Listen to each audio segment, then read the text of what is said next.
Warzone में जब से ये वीडियो वायरल हुआ तहलका मच गया है। हारते हुए जेलेंस्की का ऐसा वार देखकर व्लादिमीर पुतिन और उनके कमांडर हैरान। इस वीडियो में दिखाया गया है कि जेलेंस्की के ड्रोन ने कैसे रूस के T-80 टैंक को ना सिर्फ उड़ा दिया, जब कयास लगाए जा रहे हैं कि ट्रंप के हाथ खींचने पर जेलेंस्की सरेंडर कर देंगे, तब इस तरह के वीडियो रूस के कमांडरों की नींद उड़ाने के लिए काफी है। वॉरजोन में अचानक पुतिन के टैंक फटने लगे, जलने लगे हैं, लेकिन पूरी ताकत दिखाने के बाद भी जेलेंस्की को बड़े झटके मिलने जारी।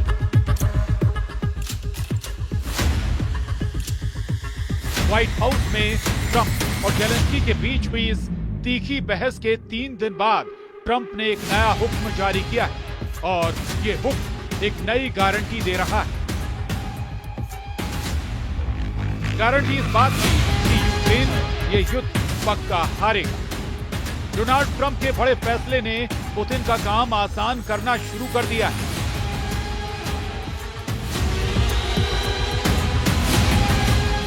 डोनाल्ड ट्रंप ने उस हाईवे को बंद कर दिया है जिससे यूक्रेन तक अमेरिका के हथियार पहुंचाए जा रहे थे।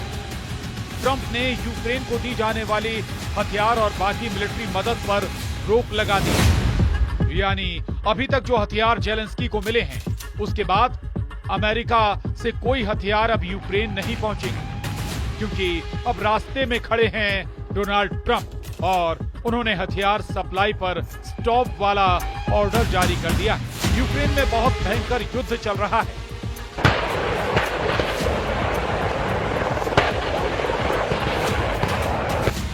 रूस के कुर्स्क में भी बहुत खतरनाक जंग जारी और ट्रंप को तो इस बात का यकीन है कि जेलेंस्की युद्ध खत्म नहीं करना चाहते। इसीलिए व्हाइट हाउस की तरफ से कहा गया है कि जेलेंस्की नहीं चाहते कि जब तक उन्हें अमेरिका का समर्थन हासिल है तब तक शांति हो। ये जेलेंस्की की तरफ से दिया गया सबसे खराब बयान है।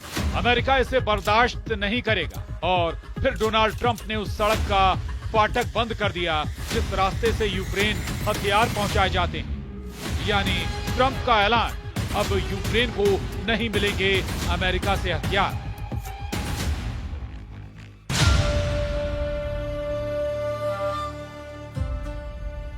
जैसे ही ये खबर रूस पहुंची, असर दिखने लगा। यूक्रेन पर हमलों को लेकर पुतिन के कमांडरों का हौसला बढ़ गया। यूक्रेन के ओदेसा और सूमी में जहां जहां पुतिन के ड्रोन और मिसाइलें गिरी, वहां सब कुछ जलकर राख हो गया। पुतिन मारियुपोल में 2022 में ही कब्जा कर चुके हैं। अब वो दूसरे बंदरगाह वाले शहर ओदेसा को जीतना चाहते हैं। ओदेसा अब भी ऐसा पोर्ट है जहां से यूक्रेन के गोदाम भरे जा रहे हैं। यही वजह है कि पुतिन के कमांडरों ने हाल के हमलों में ओदेसा को लगातार अपने टारगेट पर रखा है। पुतिन की सेना समुद्री रूट पर कब्जा करके यूक्रेन को दुनिया से काट देना चाहती है। इसीलिए पुतिन की आर्मी ने लगातार ओदेसा के ऊपर दबाव बनाया हुआ है। लेकिन इस वक्त पुतिन की नजर नीप्रो नदी पर भी है।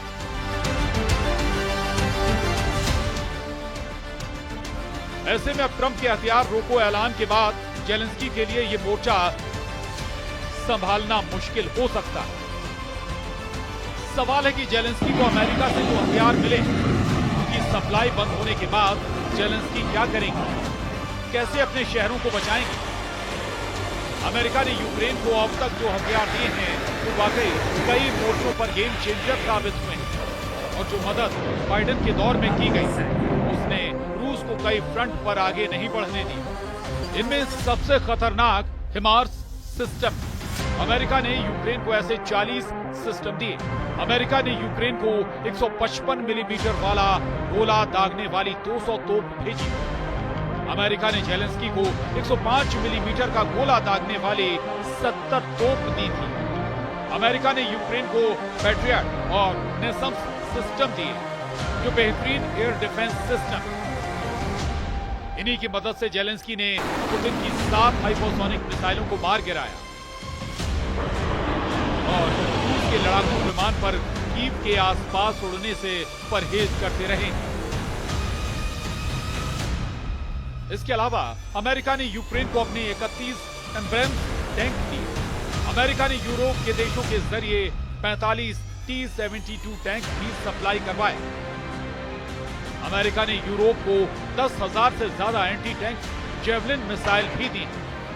यही वो मिसाइल हैं जिससे जेलेंस्की के सैनिकों ने पुतिन के सबसे ज्यादा टैंक फोड़े। इसी तरह और भी हथियार सप्लाई हुए। अमेरिका ने 20 हेलीकॉप्टर भी भिजवाए, जिसमें अटैक हेलीकॉप्टर भी शामिल। अमेरिका ने यूक्रेन को 2 हार्पून कोस्टल डिफेंस सिस्टम भी भेजे, जो ओडेसा में तैनात किए गए। लेकिन उनसे क्रीमिया तक अटैक भी किया गया। अभी तो इन हथियारों में F-16 शामिल नहीं किए गए, जो यूक्रेन को यूरोप के जरिए मिले। लेकिन उसके पीछे अमेरिका की ही हरी झंडी। यानी अमेरिका ने न सिर्फ जेलेंस्की के तोपखाने को मजबूत किया, उनकी एयर डिफेंस बैटरी भी दोबारा चार्ज कर, साथ में F-16 जैसे खतरनाक लड़ाकू विमान भी यूक्रेन के मिलिट्री बेस तक पहुंचा दिए। जब जब जेलेंस्की ने F-16 को उड़ते हुए देखा, उनमें अलग जोश जागा। ऐसा जोश जिसने उन्हें पुतिन से टक्कर लेने वाली हिम्मत दी। लेकिन वो बाइडेन का दौर था और अमेरिका के बॉस डोनाल्ड ट्रंप हैं अब। वैसे भी व्हाइट हाउस में ट्रंप और जेलेंस्की की मीटिंग के बाद पूरा युद्ध बदल चुका है।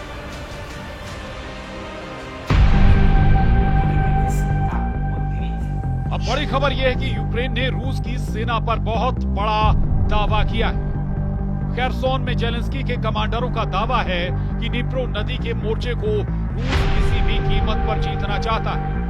यूक्रेन का दावा है कि रूस के कमांडर यहां सैनिकों को आत्मघाती मिशन अंजाम देने का ऑर्डर दे रहे हैं। इस हाई रिस्क जोन में पुतिन ने हमले बढ़ाने का ऑर्डर दिया।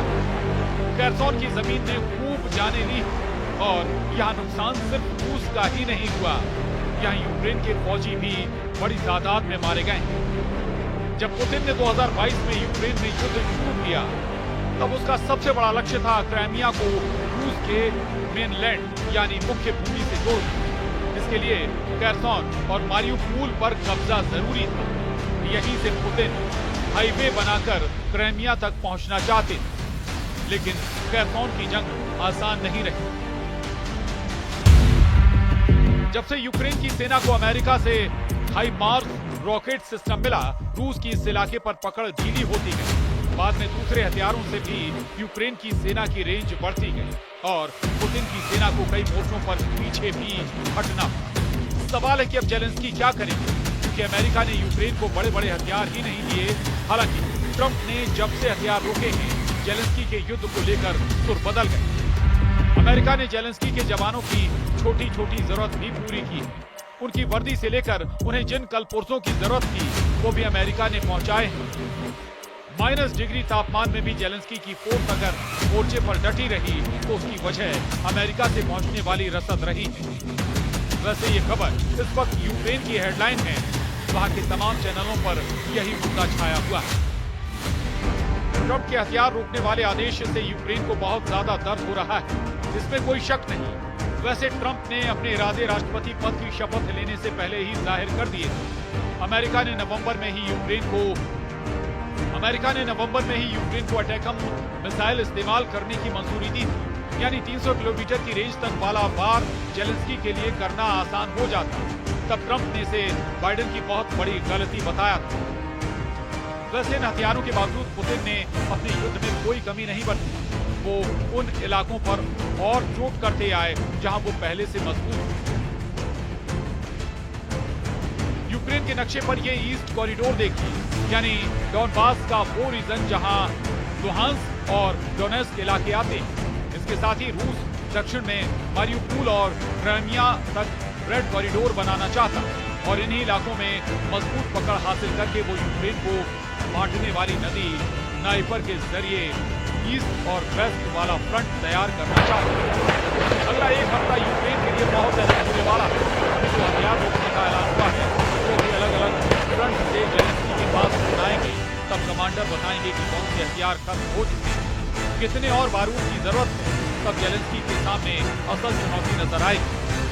Bureau report.